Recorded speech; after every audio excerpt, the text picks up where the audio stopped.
السلام عليكم ورحمة الله. ولادنا طلبة أولى ثانوي، كل سنة وانتم طيبين. يا رب إن شاء الله تكون سنة سعيدة عليكم وسنة خير عليكم. تعالوا يا ولاد نتوكل على الله ونشوف الوحش الرهيب اللي انتم خايفين منه ده، وهو ولا وحش ولا ليلة، ده أرنب هتمسكه كده بإيديك وتطلع عينيه إن شاء الله. حبيبي يا طالب أولى ثانوي اللي لسه طالع من البكالوريا، طالع من ثالثة إعدادي وداخل وعمالين يقولوا لك في أولى ثانوي، في بكالوريا، في مش عارف إيه. الرياضيات يا حبيبي ما لهاش دعوه بالكلام ده، في حاجه اسمها اساسات الرياضيات. اساسات الرياضيات دي يا حبيبي ما لهاش علاقه بقى النظام اسمه بكالوريا، لا النظام اسمه ثانويه عامه، لا النظام اسمه مش عارف مين، ما لهاش علاقه بالكلام ده خالص. اساسات ومبادئ هتستخدمها في حياتك كلها. ماشي الحل؟ تعالى بقى معايا، تعالى لي ولا تعالى ده بتاع اولى ثانوي، تعالى اعلمك ابجديات الرياضيات من بسم الله الرحمن الرحيم لغايه صدق الله العظيم، from A to Z زي ما بيقولوا. تعالى نتوكل على الله ونبدا كده. احنا عندنا ايه في الرياضيات؟ والله عندنا جبر، وعندنا هندسه، وعندنا حساب مثلثات، وعندنا هندسه فراغيه، وعندنا ميكانيكا استاتيكا وديناميكا. ايه كل ده؟ ولا اي حاجه، ولا اي حاجه. تعالى لي كده ونتوكل على الله ونقول بسم الله. قلمك قدامك، آلتك معاك، هنتعلم نشتغل سوا. يعني ايه رياضيات من الاساس خالص، من يعني ايه كلمة حد جبري. بص انا مسمي لك الكورس ايه؟ ما لا يمكن جهله في اساسيات علم الرياضيات. يعني ما ينفعش تقول انا بدرس رياضيات او انا بتعلم رياضيات وانت عندك حاجة من ده مش عارفها. تعال نبدأ كده حضرتك نمشي مع بعضنا. اساسات علم الجبر.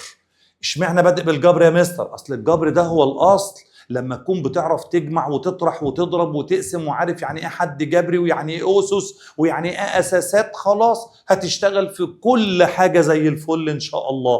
تعالى لي كده يا دكتور. الاساسات بتاعت علم الجبر مقسومه لايه؟ عمليات وتحليل. عمليات وتحليل. هي كلمه عمليات دي معناها ايه يا مستر؟ معناها جمع، طرح، ضرب، قسمة، أس، جذر. دي العمليات. طب وإيه قصة التحليل دي؟ قصة التحليل دي يا صديقي بقى يعني قصة تانية خالص، موضوع تاني خالص، اللي هو تحليل العامل المشترك، تحليل المقدار الثلاثي بأنواعه الثلاثة، تحليل الفرق بين مربعين، تحليل مجموع مكعبين والفرق بينهم، وآخرهم التحليل بالتقسيم. خلينا نمسك الأول العمليات واحدة واحدة كده عشان ما تقلش عليك. تعال نمسك العمليات. بسم الله الرحمن الرحيم. أول عمليات عندنا العمليات على المقادير الجبرية. عندنا عملية الجمع وعملية الطرح. خد بالك الاتنين دول مش منفصلين من بعضهم يا حبيبي. الجمع والطرح دول مش منفصلين من بعض. طب وهجمع واطرح ازاي؟ خد بالك انا مش هعرف اجمع ولا اطرح الا اذا كانت الرموز بتاعت الحد الجبري متشابهه. مش فاهمك يا مستر؟ تعالى معايا كده حبيبي نقول ايه الحد الجبري. لما نكتب كده كلمه الحد الجبري، ايه الحد الجبري ده؟ يعني ايه كلمه حد جبري؟ بص يا صديقي، الحد الجبري بيتكون من 3 حاجات اللي هم ايه؟ عدهم بقى معايا على صوابعك وما تنساش. اللي هم إشارة. الإشارة قد تكون موجبة أو سالبة. ورقم.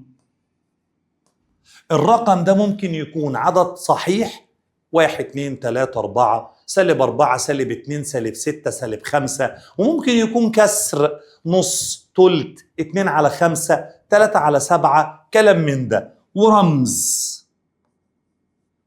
يعني ايه رمز؟ سين، صاد، كلام من ده. يبقى الحد الجبري بيتكون من ال3 حاجات دول. لما اجي انا بقول لك تعالى نجمع حدين جبريين، هنتصرف ازاي؟ تقول لي استنى، اول حاجة هبص عليها ان شاء الله الرمز. ليه؟ عشان اجمع حدين جبريين لازم يكونوا الرمزين زي بعض. يعني لما اجي اجمع ما ينفعش اجمع سين مع صاد، ما تتجمعش، لكن اجمع سين مع سين. طب ينفع اجمع سين تربيع مع سين اس 3؟ لا برضو، لازم تكون الحدود الجبرية متشابهة في الاساس وفي الاس عشان اقدر اجمعهم. تعال بقى ناخدها واحدة واحدة كده مع بعضنا. انا عايز اجمع، انا عايز ارفع بس دي كده شوية. بس كده خد لي بالك بقى، اقرا لي كده 2 س زائد 3 س، مش دي سينات ودي س أس واحد ودي س أس واحد؟ يبقى ينفع يتجمعوا. سالب 4 س وسالب 6 س، مش هنا س أس واحد وس أس واحد؟ يبقى برضو ينفع يتجمعوا. طيب لو كانت س مع ص، لا ما ينفعش يتجمعوا. يبقى أول حاجة هاخد قرار، أنا ينفع يتجمعوا ولا ما ينفعش؟ طيب لو كانوا ينفع يتجمعوا يا مستر، ما ينفعش خلاص خلصنا. طب ولو ينفع؟ سهلة خالص، صلي على سيدنا النبي. أجمع إزاي؟ تبص بعينك على الإشارات، إذا كانوا الإشارتين زي بعض، يعني إشارة الاتنين دي إيه؟ موجب، بس في البداية ما بتتكتبش. إشارة التلاتة دي إيه؟ موجب. تمام؟ الإشارتين زي بعض، أو دي سالب ودي سالب، أعمل إيه يا مستر؟ نزل نفس الإشارة واجمع الرقمين. بس كده؟ بس كده. نزل نفس الإشارة ونفس الرمز واجمع الرقمين. نفس الإشارة هنا موجب والإشارة هنا موجب، يبقى الناتج إيه بيه؟ موجب. بس خد بالك، موجب في بداية الكلام ما بنكتبهاش، أنا كاتبها بس عشان أنت لسه بتتأسس وعظمك طري كده معايا. طيب والرمز س، طب بينهم هنحط نجمع الرقمين بقى، 2 و3 5، بس كده خلاص خلص. الموجب دي مش هنكتبها ليه يا مستر؟ عشان موجب في بداية الكلام ما بتتكتبش، أنا بس كنت كاتبها لك عشان تاخد بالك. ماشي يا دكتور؟ إنما إحنا 5 س. طب تعالى لي هنا، مش دي س ودي س، دي س أس واحد ودي س أس واحد؟ يبقى ينفع يتجمعوا ولا ما ينفعش؟ ينفع يتجمعوا. طب حلو قوي، نبص على الإشارة بقى، الإشارة سالب، الإشارة سالب، يبقى الناتج سالب زيهم، بس السالب تتكتب في بداية الكلام، الموجب ما تتكتبش. طيب الرمز س هتنزل زي ما هي. نجمع الرقمين 4 و6 10، خلص الحوار بكل بساطة. أسهل من كده مفيش. جمع وطرح ده كلام فاضي. مستر هو أنت هتبدأ معايا من الجمع والطرح؟ مش أنا قلت لك هبدأ معاك من الألف إلى الياء A to Z، من أبسط حاجة لغاية أكبر حاجة في الرياضيات، إحنا مع بعضنا، وما تخافش خالص. وبعم من ربنا سبحانه وتعالى هستلمك السنة دي وهنزل لك كل حاجة على اليوتيوب، كل حاجة شرح تفصيلي على اليوتيوب فور فري خالص، واعمل منك ان شاء الله الباش مهندس والدكتور باذن الله. جد مؤمن في ظهرك، ما تخافش. تعال معايا تاني، يلا معايا تاني. ايه ده؟ دي س ودي س، يبقى ينفع يتجمعوا، س أس واحد وس أس واحد، يبقى ينفع يتجمعوا. بس استنى يا مستر، هنا كانوا الاشارتين الاتنين موجبين، هنا الاشارتين الاتنين سالبين، لكن هنا دي موجبة ودي سالبة، دي سالبة ودي موجبة، اعمل ايه؟ احنا قلنا ايه؟ فكرني كده. قلنا لو كانوا الاشارتين زي بعض بننزل نفس الاشارة ونفس الرمز ونجمع الرقمين. حصل؟ تاني، الاشارتين زي بعض ننزل نفس الاشارة ونفس الرقم ونجمع الرقمين. تاني، الاشارتين زي بعض نزل نفس الاشارة ونفس الرمز ونجمع الرقمين. طب لو الاشارتين مختلفين هننزل اشارة الكبير ونفس الرمز ونطرح الصغير من الكبير. تاني، هننزل إشارة الكبير، معايا 3 ومعايا 7، مين اللي إشارته أكبر؟ مين الأكبر؟ ال7، إشارتها سالب، يبقى الناتج ده سالب. نفس الرمز س، بينهم نطرح الرقمين، 7 ناقص 3 4، خلص الحوار. أسهل من كده مفيش. اللي بعده، طب دي سالب ودي موجب يا مستر، خد بالك بس، مش دي س ودي س؟ يبقى ينفع نجمع، يلا استعنا بالله. يبقى هننزل إشارة الكبير السالب وننزل نفس الرمز اللي هي السين ونطرح الصغير من الكبير، 10 ناقص 7 3، خلص الحوار. ادي حوار الجمع والطرح، اسهل من كده وابسط من كده مفيش. تعالى معايا نشوف اللي بعده. عمليات ايه بقى يا باشا؟ الضرب. مستر انت ليه بتقول عمليات؟ ما تقول عملية الضرب. لا لا لا لا لا خالص، الضرب عمليات كتير قوي. عندنا ضرب حد في حد، وضرب حد في مقدار، وضرب مقدار في مقدار، وضرب المقدار في نفسه. ايه كل الفرح ده؟ ما انا هعلمك بالراحة، تعالى معايا. بس عشان تعرف تضرب لازم الاول اعلمك قاعدة الاشارات. ادي قاعدة اشارات الضرب يا باش مهندس. لو الاشارتين زي بعض بنضربهم في بعض، الناتج موجب. قلت انا يا مستر، لو الاشارتين زي بعض الناتج موجب. لو الاشارتين مختلفتين الناتج سالب. بص على دول كده، بص معايا، بص، خد بالك خد بالك خد بالك خد بالك خد. ايه رايك؟ موجب في موجب بموجب، سالب في سالب بموجب. طب تعالى لي هنا، الاشارتين مختلفتين، بص على دول كده، موجب في سالب بسالب، سالب في موجب بسالب. الاشارتين مختلفتين الناتج سالب، الاشارتين زي بعض الناتج موجب، الاشارتين مختلفتين الناتج سالب. بس خد بالك لازم تكون العملية اللي بينهم ايه يا جميل؟ العملية اللي بينهم ضرب. دي اشارات الضرب، اشارات الضرب، مش الجمع والطرح. الجمع والطرح شرحناهم وخلصنا. طيب وبعد كده اعمل ايه؟ احنا قلنا اشارة في اشارة، معامل في معامل، اللي هو رقم في رقم، يعني رمز في رمز. طيب وتفكرني بحاجة تانية يا مستر؟ طبعا افكرك بحاجة مهمة قوي خدتها في سنة تالتة اعدادي وفي تانية اعدادي كمان. عند ضرب الاساسات المتحدة نعمل ايه؟ نجمع الاسس. جدع ياض. طب يلا بينا كده نشوف امثلة على الكلام ده. اول نوع من انواع الضرب عندنا، اول نوع من انواع الضرب عندنا اللي هو حد جبري في حد جبري اخر. تعالى كده نبص على الاربع مسائل دول سوا. حد جبري في حد جبري اخر. يلا يا بطل، موجب في موجب بموجب، بس اتفقنا ان موجب في بداية الكلام ما بتتكتبش. 2 في 3 ب6، س في س بس تربيع. ايه ده التربيع دي جت منين يا مستر؟ حبيبي مش انا ضربت س اس واحد في س اس واحد، جمعت الاسس واحد واحد يبقوا 2. خش على اللي بعده، سالب في سالب. افتكر قاعدة الاشارات، سالب في سالب الاشارتين زي بعض يبقى الناتج ايه؟ موجب. موجب في بداية الكلام ما بتتكتبش. 3 في 5 15. س أس 2 في س أس 1 بس أس 3. نجمع الأسس. طب الصاد دي هو في صاد تتضرب فيها؟ لا، يبقى الصاد دي تنزل زي ما هي. يبقى الناتج 15 س تكعيب صاد. تعالى اللي بعده، يلا نضرب. العلامة ضربة اهي، يلا نضرب سوا.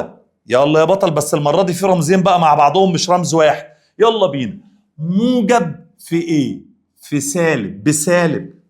اللي بعده س في س أس 2 بس أس 3.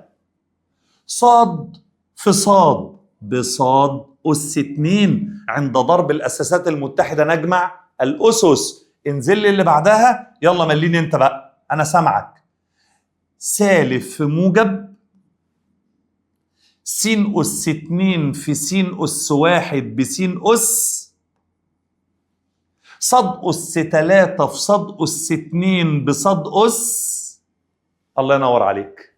هل عندك أي مشكلة في إنك تضرب حد في حد؟ ده كلام فاضي خالص. بس خد بالك، اللي هيتعلم دي بقيت أنواع الضرب سهلة عليه. لو اتعلمت دي بقيت أنواع الضرب سهلة جدا عليك، ما فيهاش أي مشاكل. تعال لي يا باشمهندس نشوف النوع اللي بعده. تاني نوع عندنا اسمه إيه؟ ضرب حد. احنا قلنا يعني إيه حد؟ بلاش بقى البتاع اللي بتشربه ده. ها يعني ايه حد يا مستر؟ اشاره ومعامل ورمز. سالب 3 س ده حد، سالب 5 صاد حد، موجب 9 س صاد حد. واخد بالك؟ هنضربه في ايه بقى؟ في مقدار. اللي ايه المقدار ده؟ المقدار ده شويه حدود مع بعضها، مش حد واحد، شوية حدود مع بعضها، يبقى اسمها مقدار جبري يتكون من عدة حدود جبرية، أكثر من حد جبري. بص كده معايا، أنا عايز أضرب 3 س في القوس ده كله. ال3 س دي اسمها إيه؟ حد. طب والقوس ده كله اسمه إيه؟ مقدار. أنا كده عايز أضرب حد في مقدار. اعمل ايه يا استاذ؟ بسيطه خالص، صلي على سيدنا النبي هتلاقي الموضوع سهل خالص عليك. بص يا دكتور، الاول هناخد الحد ده نضربه هنا مره. طب وبعدين كده حد في حد زي اللي فاتت، هنضربه هنا كده كمان مره، برضه حد في حد، وبعدين هنضربه هنا كمان مره، برضه حد في حد، يعني انا هضرب الحد الجبري في كل الحدود اللي جوه بالظبط كده، كل واحد لوحده زي اللي فاتت، كل واحد لوحده زي اللي فاتت. الله ينور عليك. طب ما تيجي نضرب سوا، يلا نضرب سوا كده، بسم الله. موجب في موجب بموجب في بداية الكلام ما بتتكتبش. 3 في 2 ب6. س في س تربيع بس أس 3. ادي اول واحدة خلصت. خش على الحد اللي بعده. موجب في سالب بسالب. 3 في 5 15. س في س بس أس 2. الس أس 2 دي جت منين؟ من س أس 1 في س أس 1 س أس 2. يا مستر انت بتشرح لنا حاجات بسيطة. حبيبي والله قبل ما اصور لك الفيديو ده مباشرة انا جاي من محاضرة تالتة ثانوي. 90% من اخطائهم في الكلام ده. تالتة ثانوي بتوع علم رياضة دول علمي 90% من اخطائهم في الكلام ده. الكلام بتاع تالتة ثانوي بالنسبة لهم سهل خالص. الأزمة الحقيقية اللي قابلتهم فين؟ في الكلام العبيط ده. فأنت لو اتأسست ده صح والله هتبقى قوي جدا رياضيات. يلا يا بطل، احنا ضربنا لغاية 3 س في سالب 5 س. السهم الثالث بقى، يلا امشي معايا، يلا هوبا كده امشي معايا. موجب في موجب بموجب. 3 في 6 18. طب السين في ما فيش سينات ما تنزل زي ما هي. ادي يا سيدي حد في مقدار. في اسهل من كده؟ كلام فاضي خالص. طب تعال نبص على المسألة اللي بعدها دي كمان. يا خبر ابيض، شكلها صعبة قوي. ولا صعبة ولا اي حاجة. شكل البتاعة دي صعبة جدا. تعال نبص سوا كده. بص يا دكتور، عايزين نوزع. يلا وزع معايا. ده في ده.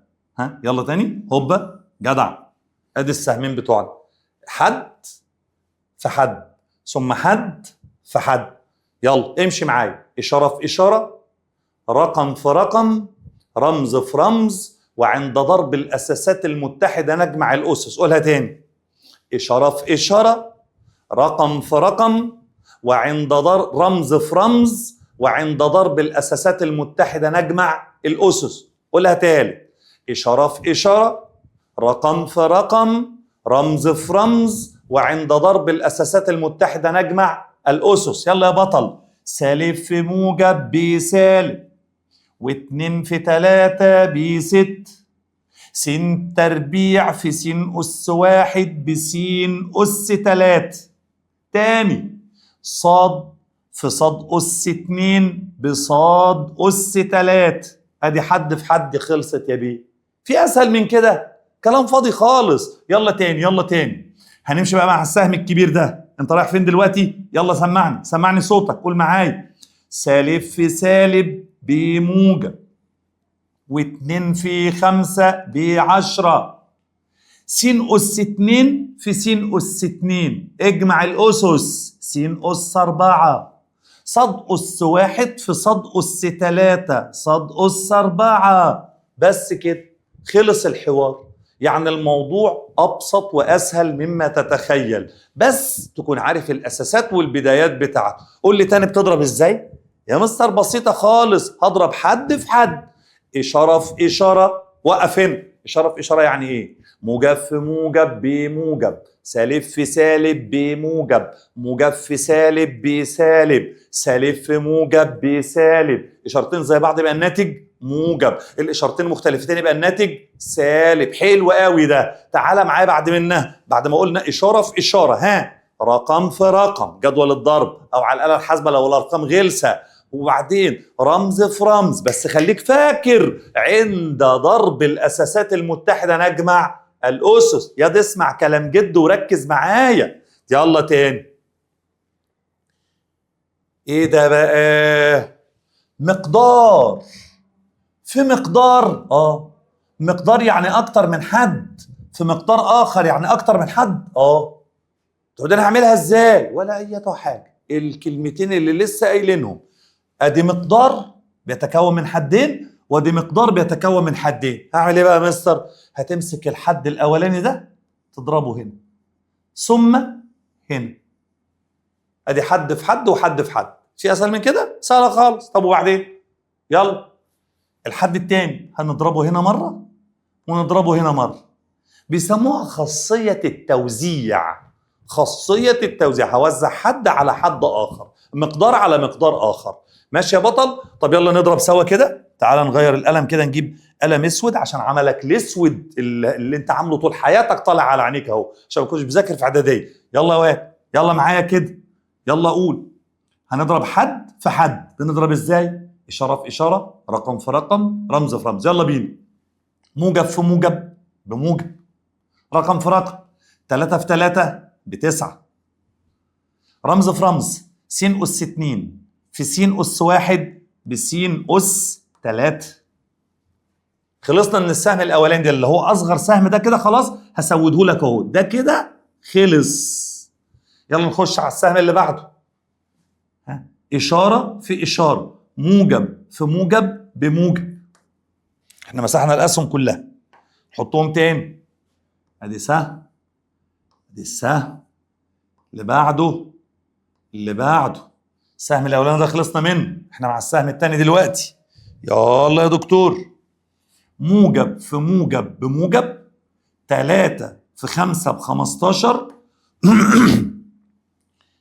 س أس 2 في صاد. لا دول ما بيتضربوش يا مستر، لان دي س ودي صاد، مش هنجمع اسس ولا بتاع. الس أس 2 هتنزل زي ما هي، والصاد هتنزل زي ما هي. خدت بالك يا راس الكرومبه؟ ولا اي حاجه، ولا اي حاجه، كلام فاضي خالص. طب احنا خلصنا السهمين اللي فوق خلاص. يعني لو احنا كده هنشوف، عايزين نشوف الاسهم اللي احنا خلصناها، يبقى احنا خلصنا السهم ده وخلصنا السهم ده، دول خلصوا. يلا بقى نجيب السهمين اللي تحت. رايحين نضرب مين دلوقتي؟ رايحين نضرب -2 في 3 س. يلا اضرب معايا. سالب في موجب بسالب، 2 في 3 ب6. طب هل في حاجة رمز يتضرب في السين؟ لا، هنا ما فيش رمز، هنا في رمز س، يبقى الرمز ينزل. طالما رمز واحد ينزل. خلصنا السهم الثالث ده كمان يا مستر. يلا بقى آخر سهم عشان تبقى مسألتنا خلصت يا بطل. سالب في موجب بسالب، 2 في 5 ب10. مفيش رمز يتضرب في الصاد، خلاص الصاد تنزل زي ما هي. ادي المقدار في مقدار، مفيش حدود ده زي بعضها خلاص. في اي ازمات؟ طب يلا بقى المسألة اللي جاية دي هيبقى فيها مقلب لطيف جدا كده، تعال نشوفها سوا. مقدار في مقدار. يلا يا عم الحاج قول. ارسم اسهم؟ ارسم؟ مش محتاج ترسم اسهم، يلا عشان ما تتوهش مني. لله الامر من قبل ومن بعد. ادي سهم، ادي اللي بعده، ادي اللي بعده، ادي اللي بعده. ادي يا صديقي اسهم التوزيع. يلا بقى وزع معايا. انا مسميهم اسهم انشراح عشان كانت نعلمهم لي وانا في سنه تانية اعدادي مس انشراح. يلا حبيبي. موجب في موجب بموجب، في بدايه الكلام ما بتتكتبش. 2 في 3 ب6، س في س بس تربيع. اللي بعده جت التربيع منين؟ 1 زائد 1 2. السهم الثاني يلا امشي كده امشي كده. موجب في موجب بموجب، 2 في 5 ب10، س في صاد. ايه ده بقى؟ ايه س في صاد دي؟ هجمع الاسس؟ لا، عشان دي حدود مش متشابهه. السين اس واحده تنزل زي ما هي، الصاد اس واحده تنزل زي ما هي. ادي السين زي ما هي، وادي الصاد زي ما هي. كده خلصنا السهم الاولاني وخلصنا السهم الثاني. يلا نخش في السهم الثالث. يلا. سالب في موجب بسالب، 3 في 3 ب9، صاد في س بصاد س. عيب عليك، ده انت كبير. لما تيجي الصاد والسين مضروبين في بعض بنكتب السين قبل الصاد. انت كبير، عيب عليك. يبقى هنقول صاد في س بس صاد، مش بصاد س. وإن كان الضرب إبدالي، الصاد س هي السين صاد، بس من باب الأدب، من باب الشياكة، من باب الجمال.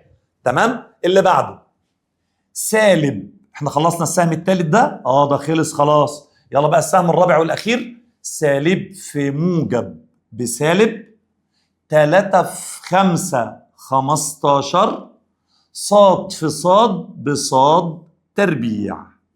حلو قوي. ايه الجديد هنا؟ يلا طلع لي المعلومه الجديده. انت واد بتفهم، طلع لي المعلومه الجديده.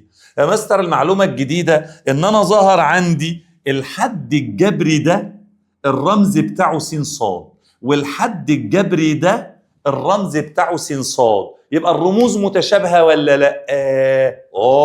يبقى لازم اعمل فيهم ايه؟ عمليه الجمع والطرح اللي خدناها من شويه عشان ابسط المقدار ده. طب السين تربيع، هل في سينات تربيع تتجمع معاها؟ لا، يبقى دي هتنزل زي ما هي. هتنزل ايه؟ هتنزل 6 س تربيع. طيب والسين صاد دول اشارتهم ايه؟ ده واحده موجب وواحده سالب. تمام. اتصرف ازاي؟ هنزل اشاره الكبير واطرح. يبقى اشاره الكبير الموجب، هنطرح 10 ناقص 9 1 ما بيتكتبش، والسين صاد تنزل زي ما هي. الرمز بينزل زي ما هو. يبقى لما يكونوا الاشارتين، ارجع تاني لعمليه الجمع، اول حاجه خدناها لما الاشارتين يكونوا مختلفتين بحط اشاره الكبير ونفس الرمز. طب وفي الارقام بطرح الرقمين. تمام. نيجي للسالب 15 صاد تربيع، نزلت زي ما هي. بس يا سيدي كده زي الفل. ابسط صوره للمقدار. على فكره لما ناخد التحليل هجيب لك ده تحلله وترجعه قوسين زي ما هم، بس لما نوصل للتحليل ان شاء الله. تعال نشوف النوع الرابع من انواع الضرب، اسمه ضرب المترافقان. تقول لي ما هو ده زي اللي فات يا مستر، ده مقدار وده مقدار، مضربهم عادي بالاسهم وبالتوزيع عادي خالص. اقول لك لا لا لا لا لا. ليه؟ عشان في قاعده. لما يكون ايه المترافقان دول؟ العددان المترافقان يا صديقي اللي هم بيبقوا قوسين زي بعض بالظبط بالملي. ده اختلاف حاجه واحده بس. ايه الاختلاف؟ بص كده، الاشاره دي ايه؟ سالب. طب بص لي على الاشاره دي كده، موجب. يبقى العددان المترافقان هما عددان زي بعضهم بالظبط مع اختلاف الاشاره الوسطى بس. تمام. 2 س هي 2 س، 3 ص هي 3 ص، مفيش اي اختلاف. الاختلاف ان دي موجب ودي سالب، الاشارتين واحده موجب والثانيه سالب، وبالتبعيه دول اسمهم عددان مترافقان. طب ودول بيتضربوا ببعض ازاي يا مستر؟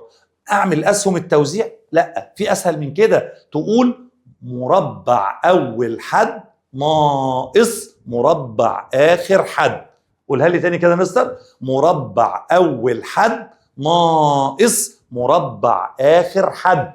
ايوه، يعني اعمل ايه؟ ربع اول حد 2 س في 2 س ب4 س تربيع. 2 س في 2 س 4 س تربيع ناقص. هي الناقص دي ثابته يا مستر؟ الناقص دي ثابته.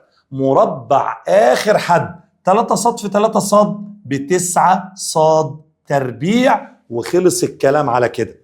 ايه ده بس كده؟ يعني افهم من كده يا مستر ان ضرب المترافقان اسهل من ضرب التوزيع؟ طبعا ضرب المترافقان اسهل عشان ليه قاعده ثابته. القاعده تاني معلش نسيت. مربع اول حد ناقص مربع اخر حد. خد بالك المترافقان ده هيقابلونا كتير جدا، هيقابلونا في سنه اولى وفي سنه تانية وفي سنه ثالثه في كل الرياضيات. بيتضربوا ازاي تاني؟ مربع اول حد ناقص مربع اخر حد. تعالى معايا يا باشمهندس نشوف الجزئيه اللي بعد كده. عمليات ايه بقى يا بطل؟ القسمه. انت كده اتعلمت معايا ايه؟ جمع، وايه كمان؟ وطرح، وايه كمان؟ وضرب بانواعه الاربعه. جمع وطرح وضرب بانواعه الاربعه. حد في حد، حد في مقدار، مقدار في مقدار ضرب توزيع، مقدار في مقدار ضرب مترافقان. الكلام اللي انا بقوله ده طالب تانية ثانوي كمان لازم يتعلمه، طالب تالتة ثانوي كمان لازم يتعلمه. يعني كلنا لازم نتعلم ده كويس جدا لان ده اساسات الرياضيات. تعال معايا لعمليات القسمة. زي الضرب بالملي. يعني ايه؟ يعني عندنا قسمة حد على حد وقسمة مقدار على حد. طب بنقسم ازاي؟ اشارة على اشارة، رقم على رقم، رمز على رمز، وعند طرح وعند قسمة الاساسات المتحدة نطرح الاسس. قولها تاني.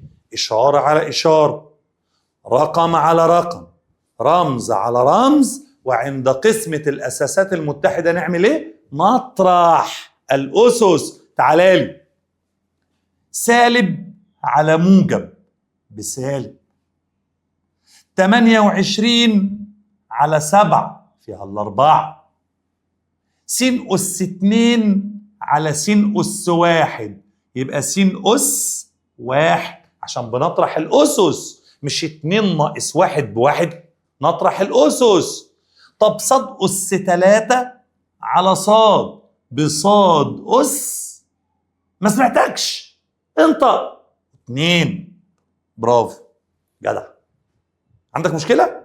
ادي حد على حد، اسهل من كده مفيش. طب بص على القسمة دي كده، خدت بالك؟ ايه ده؟ ده مقدار على ايه؟ على مقدار اخر، على مقدار اخر. طب وانا هتصرف ازاي يا مستر في الحالة دي؟ لو كان مقدار على حد ما كانش فيه مشكلة. تعالى لي الاول احط لك جنب المسألة دي كده مسألة دلوقتي حالا من عندي. بص يا دكتور كده على المسألة دي، 3 س أس 5 ناقص 9 س أس 3 زائد 7 على س 3 س تكعيب. يلا يا عم، ولا نخليها تربيع؟ تعال نخلي التكعيب دي تربيع عشان ألخبطك حبتين.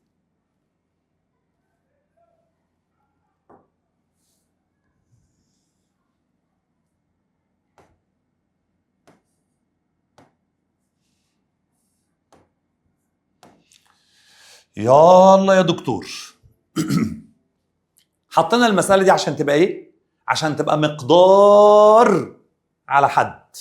عندنا حد على حد وبعدين مقدار على حد. طب هتصرف ازاي؟ توزيع. يلا، موجب على موجب بموجب. في بداية الكلام ما بتكتبش.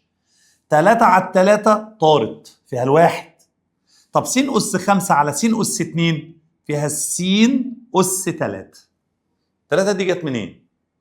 مش أنا لسه قايل لك حالا عند قسمة الأساسات المتحدة نطرح الأسس؟ يعني س أس 5 على س أس 2 اطرح كده، 5 ناقص 2 3. يلا تاني، سالب على موجب بسالب، 9 على 3 فيها التلات، س أس 3 على س أس 2 يطرح الأسس. يلا س أس 1. برافو عليك، برافو عليك، الله ينور عليك. موجب على موجب بموجب، 7 على 3 ما بتقبلش يا مستر، ادي السبعة وادي التلاتة، وادي السين أس 2 في المقام زي ما هي عشان ما فيش سينات هنا تتقسم عليها. فيها اي حاجة صعبة؟ ده اسمه مقدار على حد جبري. يبقى قسمنا حد على حد وقسمنا مقدار على حد.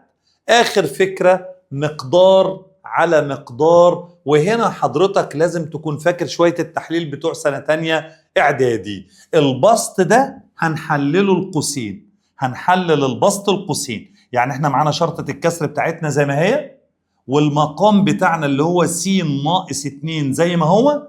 يلا بقى يا باشا نحلل البسط ده لقوسين. تمام؟ يلا يا بطل كده معايا نحلل سوا. السين تربيع بتتحلل لسين في سين المقدار الثلاثي. انا هشرح لك كمان التحليل بالتفصيل في فيديو جاي. طب والستة هتتحلل لرقمين، يا اما 1 في 6 يا اما 2 في 3. طب مين اللي تنفعني؟ بص على اشارة الاخير، هتلاحظ ان اشارة الاخير موجبة. يبقى انت دلوقتي عايز تعمل ايه؟ انت عايز رقمين يتضربوا ببعض يدولك 6 ويتجمعوا يدولك 5. اخد 2 في 3 ولا اخد 1 في 6؟ جدع، 2 في 3. طب ادي الاثنين وادي الثلاثة. اشارة الاخير موجبة، الاشارتين مثل الاوسط. الاشارتين زي اشارة اللي في النص. ملاحظ حاجة؟ يا مستر والله لاحظت دلوقتي تبارك الله ان القوس ده كله هيروح مع السين ناقص 2. السين ناقص 2 طارت مع السين ناقص 2. ايه اللي فضل في النهاية؟ ايه اللي فضل معايا؟ فضل معايا في الاخر س ناقص 3. ادي انواع القسمة قدامك: قسمة حد على حد، قسمة مقدار على حد، قسمة مقدار على مقدار قابل للاختصار. تاني قسمة مقدار على مقدار ماله قابل للاختصار. يعني ايه قابل للاختصار؟ يعني البسط بيقبل التحليل لقوسين، قوس منهم زي المقام، قوس منهم زي المقام، واخد بالك انت؟ فبالتبعية دي تقبل الاختصار. وكده خلصنا العمليات الجبرية اللي هم الجمع والطرح والضرب والقسمة. الجمع والطرح، الضرب بأنواعه الأربعة، القسمة بأنواعها الثلاثة. أشوفك في الفيديو الجاي إن شاء الله وإحنا بنشرح عمليات التحليل، تحليل المقادير الجبرية. السلام عليكم.